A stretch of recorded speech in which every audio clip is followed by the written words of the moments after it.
अस्सलाम वालेकुम।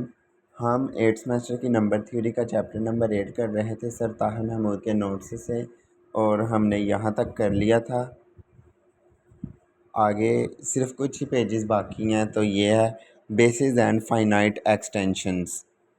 Linear basis के लिए क्या है, लीनियरली डिपेंडेंट और इंडिपेंडेंट नंबर्स। लीनियरली इंडिपेंडेंट और डिपेंडेंट नंबर्स क्या होते हैं। वैसे तो हमने वेक्टर स्पेस में ये सब पढ़ा हुआ है, फिर भी रिवाइज करवा देता हूँ। Let K be extension field of a field F, then a set of numbers theta 1 theta 2 up to so on theta are belong to K is set to be linearly independent over F if, मतलब कि उसके linearly independent की ही definition लिखी है कि अगर उसके अंदर जो अलजेब्राइक नंबर हो रहे हैं उनके साथ लीनियर कम्बिनेशन बनाकर लिखा जाए और जितने भी अल्फ़ा आइज़ हैं वो सारे के सारे ज़ीरो हों, तब हम इसे कहेंगे लीनियरली इंडिपेंडेंट। और अगर इनमें से अल्फ़ाज में से कोई एक भी ऐसा मिल गया जो कि ज़ीरो नहीं हो लेकिन इनका लीनियर कम्बिनेशन ज़ीरो बना रहा हो, और इनमें से कोई एक अल्फ़ा ज़ीरो ना हो, नॉन ज़ीरो हो, तो फिर हम कहेंगे ये लीनियरली डिपेंडेंट है। Otherwise if not all scalars alpha i's belong to F are zero then it is linearly dependent. ये हमने वेक्टर स्पेस में पढ़ा हुआ है। बेसिस भी पढ़ी हुई है। बेसिस किसे कहते हैं, अ लीनियरली इंडिपेंडेंट सेट, यानी कि एक सेट जिसमें सारे के सारे लीनियरली इंडिपेंडेंट वेक्टर्स पड़े हों। In K is set to be form a basis of K over F if every element theta belong to K can be expressed as in a unique way. यानी कि एक तो उस set के अंदर मतलब वो लीनियरली इंडिपेंडेंट वेक्टर्स हों, और दूसरा वो सारे के सारे जो वेक्टर्स हैं एक नंबर को यूनिक वे में एक्सप्रेस करे, ठीक है, जनरेट कर रहा हो। तो ये दो कंडीशन अप्लाई हो तो उसे हम उसकी बेसिस कहते हैं। आगे आ गया है एक लेमा क्या है, इफ़ के has basis of S elements over F thus and then any t numbers in k t is greater than s are linearly dependent over F. उन्होंने क्या कहा कि के अंदर बेसिस हो एफ एस एलिमेंट्स की, ठीक है, उसके अंदर ऐसा एलिमेंट्स है over F then any T numbers in K, यानी कि उस एस से ज़्यादा अगर हों कोई नंबर तो वो वाले वेक्टर जो हैं लीनियरली डिपेंडेंट होंगे। तो ज़ाहिर है वो डिपेंडेंट होंगे, क्यों, क्योंकि बताता हूँ। लेट बी जो है सेट ऑफ बेसिस है of K over F and alpha 1 से लेकर टी तक हैं vectors, be T number in K, then by definition of basis की डेफिनेशन के मुताबिक अल्फ़ा आइज़ क्या होगा, इस तरह का होगा, ठीक है, बेसिस की डेफिनेशन के मुताबिक, यानी उसको जनरेट करता है एलिमेंट। टी इज़ ग्रेटर ऐसा ये हमें गिवन है। We can find number C i's from F not all zero such that, ये हम फाइंड करेंगे सी आई ऐसा कि जो ज़ीरो नहीं होगा। J is from 1 to S. आगे हम लिखते हैं C I's and alpha I's from 1 to T is equal to I's from 1 to T C I times this one. Alpha I's की जगह ये लिख दिया। अब देखें यहाँ पे जो है सी आई को अंदर शिफ्ट कर दिया और आई वाले को भी ये समेशन को अंदर शिफ्ट कर दिया, जे वाले को इधर कर दिया। शिफ्ट करने के बाद क्या होगा, ये सारे का सारा तो ज़ीरो आ रहा है, ठीक है, बिकॉज ऑफ दिस, क्योंकि ये वाली चीज़ ज़ीरो है, इस वजह से ये ज़ीरो आ रहा है। लेकिन जो इसमें से क्या होगा, बीटा जे जो होगा, but not all C I zero, so alpha i's, क्योंकि ये जो है आई जो है 1 से लेकर टी तक ज़ीरो बन रहा है। सी आई इज़ इक्वल टू, यहाँ पे अल्फ़ा के ज़ीरो होने की वजह से ये सारे का सारा ज़ीरो हो गया है, लेकिन सी जो है सी इसमें but not all C I zero, ठीक है, इनमें से सी कुछ जो है वो ज़ीरो नहीं है, ठीक है। क्योंकि ये टी तक जा रहा है। हमारे पास जितने भी थे, मैं आपको बताता हूँ सी आइज़ की, अब अगर मैं बात करूँ तो एस तक वो एलिमेंट हैं उसके अंदर बेसिस के। तो अगर सी के एलिमेंट हम 1 से लेकर C1 C2 up to Son CS तक चलें तो वो तो सारे के सारे ज़ीरो होंगे, क्योंकि ये बेसिस वेक्टर बना रहे हैं और वो सारे स्केलर ज़ीरो होंगे। लेकिन एस के बाद अगर हम आगे चलें CS+1 up to Son CT तक चले जाएं, तो फिर वहाँ के लिए ज़रूरी नहीं कि ये सारे के सारे ज़ीरो हैं, क्योंकि हमें गिवन था सिर्फ एस तक के लिए। टी के लिए गिवन नहीं था कि टी तक भी सी के इंडेक्स में अगर टी भी आ जाए तो वो भी ज़ीरो हो। इसलिए not all zero from i's from 1 to T, 1 से लेकर टी तक ज़रूरी नहीं कि वो सारे के सारे ज़ीरो हों। So alpha i's are linearly dependent over F, यही प्रूव करना था। आगे करोलरी क्या है? इफ़ अल्फ़ा एस तक और बीटा टी तक are the basis of K over F, then S is equal to T. उन्होंने कहा दो डिफरेंट बेसिस अगर हों किसी भी एक्सटेंशन फील्ड के अंदर तो वो एक ही होती हैं, यूनिक होती है। ठीक है, किसी के बेसिस सेट जो है वो यूनिक होता है, उनके कहने का मतलब ये है। Suppose S not equal to T, यानी कि हम सपोज करते हैं कि एस और टी बराबर नहीं है, देन इधर या तो फिर एस टी से बड़ा होगा या एस टी से छोटा होगा, यानी टी या एस से बड़ा होगा। दो केसेस ही बनते हैं अगर एस और टी बराबर नहीं है। अगर हम कहें कि एस बड़ा है टी से, देन ये जो हैं सारे के सारे एस तक are linearly dependent over F, अभी जो लेमा पड़ा है उसके मुताबिक। और अगर एस छोटा हो टी बड़ा हो, देन जो बेसिस टी वाली है वो डिपेंडेंट बन जाएगी। ठीक है, दोनों सूरतों में हमें डिपेंडेंट मिल गया।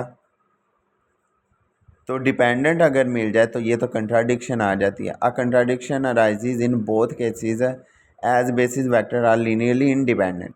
कंट्राडिक्शन तब आती है क्योंकि ये बेसिस के वेक्टर हमेशा लीनियरली इंडिपेंडेंट होते हैं, तो ये कंट्राडिक्शन आ जाएगी। तो इसलिए हम कहेंगे कि ना हम कह सकते हैं एस बड़ा है टी से, एस नॉट ग्रेटर टी और टी नॉट ग्रेटर एस, तो फिर इसका मतलब है एस और टी दोनों ही इक्वल होंगे। यही हमने प्रूव करना था, तो प्रूव हो गया। आगे रिमार्क्स है अगले पेज पे। रिमार्क्स क्या है? If K is finite extension of degree n over F, then any n linearly independent elements in K form a basis. यानी कि अगर उसकी डिग्री n है तो उसके अंदर उसकी डिग्री के मुताबिक पूरे पूरे वेक्टर्स हों तो वो बेसिस बनाएगी, लीनियरली इंडिपेंडेंट भी होंगे और वो बेसिस बनाएंगे। If K is finite extension of degree n over F, then any collection of n+1 और मोर एलिमेंट्स, उसकी डिग्री से ज़्यादा के एलिमेंट्स हमेशा लीनियरली डिपेंडेंट रहेंगे। ये हमने पिछले लेमा और करोलरी को देख कर ये ऑब्ज़र्व किया और ये रिमार्क्स लिख दिया। आगे प्रॉपर्टीज़ ऑफ फाइनाइट एक्सटेंशन, इसकी प्रॉपर्टीज़ में पहली प्रॉपर्टी आ रही है, ये प्रॉपर्टी क्या है? Every finite extension over a field is algebraic extension. ये भी पेपर में आता है question. Every finite extension over a field is algebraic extension. कोई फाइनाइट एक्सटेंशन हो किसी फील्ड की तो वो अलजेब्राइक एक्सटेंशन होती है। देखते हैं। अच्छा, इसका दूसरा नाम है if K is finite extension of F, then every element of alpha of K is algebraic over F. ठीक है, तो ये हम प्रूव करते हैं। Suppose K over F is equal to N, then N plus elements. ठीक है, ये चीज़ है, ये एक्सटेंशन को ज़ाहिर कर रहा है कि के एफ की एक्सटेंशन है, बराबर एन का मतलब है कि उसकी डिग्री एन है। ठीक है, देन n+1 एलिमेंट्स को ये ज़ाहिर करेगा। आगे 1 alpha square up to so on alpha raise to power n, ये असल में अल्फ़ा से ही शुरू हो रहा है, अल्फ़ा की पावर 0 से, और वो जो होती है 1 होती है, तो ये 1 है। For alpha belong to K are linearly dependent, so for क्योंकि ये लीनियरली डिपेंडेंट है। डिपेंडेंट इसलिए है क्योंकि उसकी डिग्री से एक एलिमेंट ज़्यादा है, ठीक है। For alpha belong to K are linearly dependent, so for इसका अगर हम अलजेब्रिक ओवर मतलब कि एक्सप्रेशन लिखेंगे C not plus C one alpha plus C two alpha square up to so on C N alpha N not all C I zero in F, क्योंकि ये linearly dependent है तो इसमें से कोई ना कोई एक तो ज़रूर होगा सी ऐसा जो कि ज़ीरो नहीं होगा। सो अल्फ़ा सेटिस्फाई अ पोलिनोमियल, अगर सी इसमें ज़ीरो नहीं है तो अल्फ़ा ने एक पोलिनोमियल सेटिस्फाई कर दिया, यानी कि अब इसको हम लिखेंगे एफ ऑफ एक्स, इसको एफ ऑफ एक्स में लिख लेंगे ऑफ डिग्री लेस देन और इक्वल टू एन, इसकी डिग्री एन के बराबर होगी है या फिर एन से छोटी होगी है। एन से छोटी कब होगी, क्योंकि हमने कहा है सी जो है कोई ना कोई ऐसा है जो ज़ीरो नहीं है, तो हो सकता है सी एन ज़ीरो हो। अगर सी एन ज़ीरो हो जाए तो उसकी डिग्री एन से कम हो जाएगी, और अगर कहें कि सी एन ज़ीरो नहीं है, यानी कि ये उन्होंने कहा कि सी एक ना एक तो ऐसा है जो ज़ीरो नहीं, और अगर सी एन ज़ीरो नहीं होगा तब इसकी डिग्री एन नहीं होगी, एग्जैक्ट एन होगी over F. Hence alpha belong to K is algebraic over F, choice of alpha is arbitrary, so every element of k is algebraic over f। आसान था और बहुत इम्पोर्टेंट थ्योरम था। आगे करते हैं। An extension k of f is finite if and only if it is a simple algebraic extension। An extension k of f is finite। अच्छा, f की एक्सटेंशन जो है f की के जो एक्सटेंशन वो फाइनाइट होगी जब वो सिंपल अलजेब्रिक एक्सटेंशन होगी। तो ये इफ़ एंड ओनली इफ़ वाला क्वेश्चन है, तो हम इसे प्रूव करते हैं। Suppose K is finite extension of F and let alpha one से लेकर अल्फ़ा एन तक be a basis, then K is equal to F of alpha one alpha two up to alpha N, क्योंकि इसकी extension है। Also alpha I is algebraic over F as K is finite extension of F.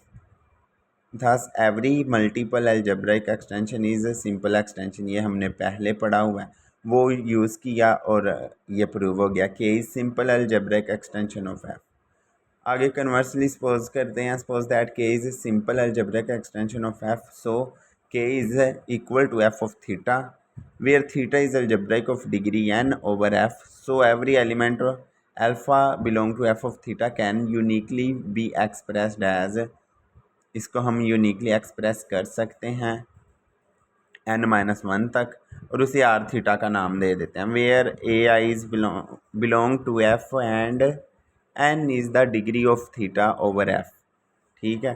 Then by definition of basis of number, basis इसकी क्या होगी, number में n होंगे, number 1, क्योंकि theta की पावर 0, थीटा की पावर 1, थीटा की पावर 2 और अप टू सोन थीटा की पावर n-1, और ये n एलिमेंट्स बनते हैं। फार्मा बेसिस फॉर के, कंसिक्वेंटली इसकी एक्सटेंशन की डिग्री n होगी, हैंस के is finite extension of f prove. अब ये लास्ट थ्योरम है, सेकंड लास्ट है, हाँ लास्ट थ्योरम है, आगे तो करोलरी है, और ये इम्पोर्टेंट भी है और इजी भी है। तो करते हैं, ये इधर डायग्राम भी बनी है समझने के लिए। करते हैं, पहले स्टेटमेंट पढ़ते हैं क्या उन्होंने कहा है। ट्रांसटिविटी ऑफ एक्सटेंशन फील्ड। सिंपल, मैं अभी ये पढ़ता नहीं, पहले बताता हूँ कि उन्होंने क्या कहा है। इधर डायग्राम को देख के उन्होंने कहा है एफ की जो है एक्सटेंशन के है, ठीक है। एफ की एक्सटेंशन के है, यानी कि एफ को मज़ीद एक्सटेंड कर रही है तो वो के है, और के की मज़ीद एक्सटेंशन ई है, ठीक है। तो प्रूफ हमने ये करना है कि जो एफ है, एफ की एक्सटेंशन के है और के की एक्सटेंशन ई है, हमने प्रूव करना है कि जो ई जो है ये एफ की भी एक्सटेंशन बनता है, ठीक है। ये प्रूव करना है। तो हाँ, ज़ाहिर है डायग्राम को तो देख के पता चल रहा है कि एफ़ जो है के अंदर भी आ रहा है और ई के अंदर भी, क्योंकि ई के अंदर तो के भी आ रहा है और के अंदर एफ़ ऑलरेडी है। तो अगर के जो है एफ़ की एक्सटेंशन है तो ई जो है वो के और एफ़ दोनों की एक्सटेंशन बनता। तो देखते हैं अब पहले थ्योरम पढ़ लेते हैं। If K is finite extension of F and E over K, और ई जो है वो के की है, then E is finite extension of F. ठीक है, एक तो यही प्रूफ हो गया यहाँ तक कि ई को प्रूव करना है कि वो भी एफ़ की एक्सटेंशन है। ट्रांसिटिविटी आ गई ना, ट्रांजिटिव प्रॉपर्टी। और आगे ये भी कहा हुआ है कि ई की जो डायरेक्ट एफ़ की एक्सटेंशन कहेंगे वो प्रोडक्ट होगी ई की के साथ एक्सटेंशन और के की एफ़ के साथ एक्सटेंशन का।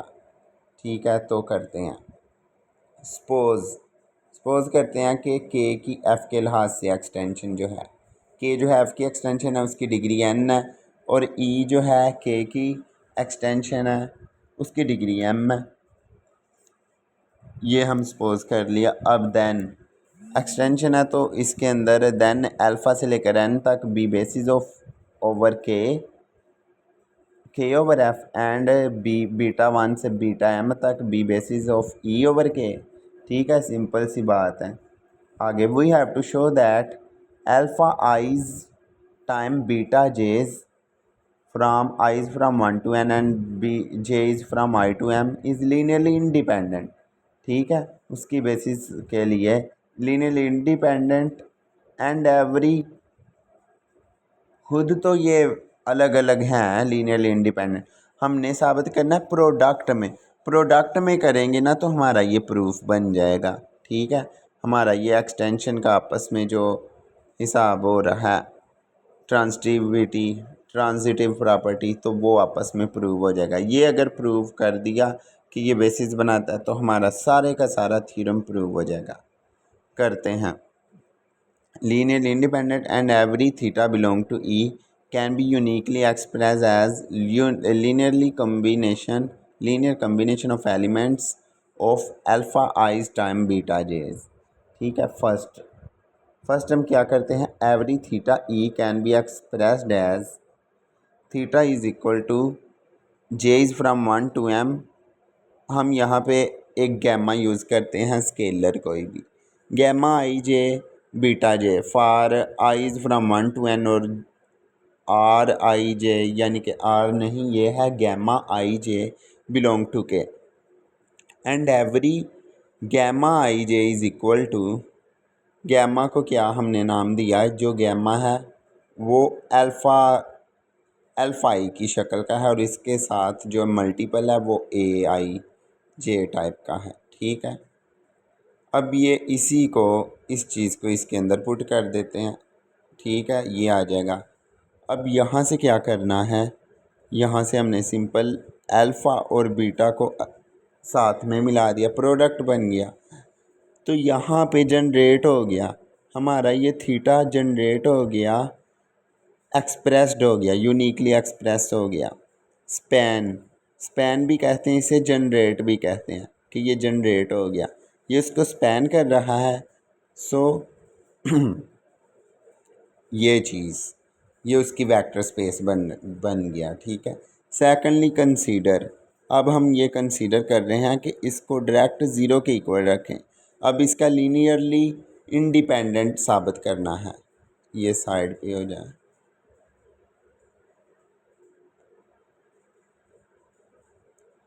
किधर गया रेज़र। अब यहाँ पे ये साबित करना कि ये जो सारे ए आईज जे हैं ये सारे ज़ीरो हैं, क्योंकि इनका जो कोफिशेंट है वो उनको साबित करना होता है लीनियरली डिपेंडेंट के लिए कि ये सारे के सारे फॉर ऑल, ये जितने भी हैं ये सारे के सारे ज़ीरो हैं। ये सारे ज़ीरो साबित हो जाएंगे तो हमारा थ्योरम प्रूव हो जाएगा। ठीक है, हमने इनको बराबर रखा ज़ीरो के। अब यहाँ से वापस ले गए पिछला स्टेप, यानी अल्फ़ा को उसके साथ अलग कर दिया। अब ये चीज़ क्या है, इसको एक अलग चीज़ में लिख दिया, और बीटा जे के साथ ये प्रोडक्ट है और ये ज़ीरो हो रहा है।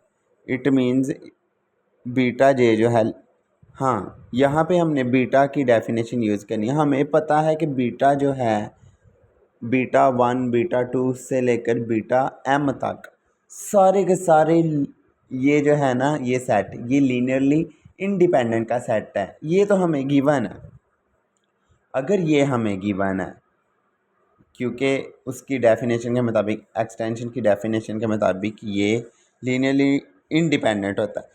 अगर ये लीनियरली इंडिपेंडेंट है तो इसके कोफिशेंट तो ये हैं, तो इसका मतलब है इसके सारे के सारे ये कोफिशेंट ही ज़ीरो हैं। ये डायरेक्ट ज़ीरो है क्योंकि ये लीनियरली डिपेंडेंट है, तो जो ये बीच में आया है ये ख़ुद ज़ीरो है। ये ख़ुद ज़ीरो है तो अब डेफिनेशन के मुताबिक एक्सटेंशन की डेफिनेशन के मुताबिक आया है कि ये जो जितने भी अल्फ़ा हैं 1 से लेकर m तक n तक अल्फ़ा n तक ये भी सारे के सारे लीनियरली इंडिपेंडेंट हैं। अगर ये लीनियरली इंडिपेंडेंट हैं तो ऑब्वियसली इसका साथ जो कोफिशेंट होगा वो डायरेक्ट ज़ीरो होगा। अब वो डायरेक्ट ज़ीरो हो गया तो हमने यही प्रूव करना था कि जो AIJ है वो ही ज़ीरो हैं सारे के सारे। ठीक है, अब ये सारे के सारे ज़ीरो हो गए तो ये प्रूफ हो गया कि ये जो है बेसिस बनाता है, लीनियरली इंडिपेंडेंट भी हो गया और जनरेट भी हो गया। तो फिर ये बेसिस बनाता है EF की। ठीक है, ये बेसिस बना गया EF की वेक्टर स्पेस की विद डायमेंशन EF की बराबर क्या होगी, इसकी डायमेंशन क्या, अल्फ़ा की डायमेंशन थी n, बीटा की m, तो ये इन दोनों का प्रोडक्ट होगा mn। ठीक है, और अलग अलग से उनको लिख सकते हैं, यानी कि EF is the finite so E is finite extension of F। तो ये प्रूव हो जाएगा क्योंकि ये इधर हमने EF लिखा है, लेफ़्ट साइड तो EF है, लेकिन M की जगह EK आ जाएगा और N की जगह KF आ जाएगा क्योंकि M जो है ये हमने स्टार्टिंग में ही मेंशन किया था, बिल्कुल स्टार्ट में, इस थ्योरम के बिल्कुल स्टार्ट में ही मेंशन किया था कि ये है और ये है। तो ये प्रूव हो गया हमारा थ्योरम, ये प्रूव हो गया। अब इस चैप्टर का लास्ट ये करोलरी रह गई है, ये भी कर लेते हैं और इसके साथ ये लेक्चर वाइंड अप करते हैं और ये आठवां चैप्टर भी कंप्लीट हो जाएगा। If E is extension of K and K is finite extension of F। अच्छा, E जो है एक्सटेंशन है किसकी, K की, और K फाइनाइट एक्सटेंशन है F की। Then EF is divisible by, या तो वो EK से डिवाइड होगा या वो KF से डिवाइड होगा, यानी कि अपने से ये जो है EF डायरेक्ट जो EF है वो डिवाइड होगा या तो EK से, यानी कि E as a extension of K और K as extension of F, इन दोनों में से किसी एक से डिवाइड होगा। तो ये अभी अभी हमने थ्योरम प्रूव किया, वहाँ से भी साबित हो रहा है। हमने क्या प्रूव किया, हम डायरेक्ट ये फार्मूला भी लिख सकते हैं कि ये हमें पता है EF है और ये EK और KF, इसके दो फैक्टर बन रहे हैं। इट मीन्स कि इन दोनों में से कोई भी फैक्टर, ये भी इसको डिवाइड कर सकते हैं, ये भी इसको डिवाइड कर सकते हैं। यही तो हमने प्रूव करना है। चले करते हैं, इन्होंने क्या लिखा है, E is finite extension of K and K is finite extension of F, then E is finite extension of F। अभी वो जो थ्योरम प्रूव किया वो लिख लिया। ठीक है, वो लिख लिया तो आगे क्या है, क्योंकि राइट साइड पे दो फैक्टर बन रहे हैं, उनमें से या तो ये इसको डिवाइड करेगा या तो ये इसको, बल्कि ये दोनों ही इसको डिवाइड करेंगे। तो देखते हैं, हमने पहले KF को उससे डिवाइड कर दिया क्योंकि KF राइट साइड को डिवाइड कर रहा है तो वो लेफ़्ट साइड को डिवाइड करेगा, तो प्रूव हो गया। इसी तरह EK की बात करें, EK राइट साइड को डिवाइड कर रहा है तो इसको लेफ़्ट हैंड साइड को भी डिवाइड करेगा। कंसिक्वेंटली ये जो दोनों हैं डिवाइड्स EF, यही प्रूव करना था। इसी के साथ आपका नंबर थ्योरी का 8वां चैप्टर भी कंप्लीट हो चुका है। तो लेक्चर को वाइंड अप करते हैं। खुदा हाफिज़।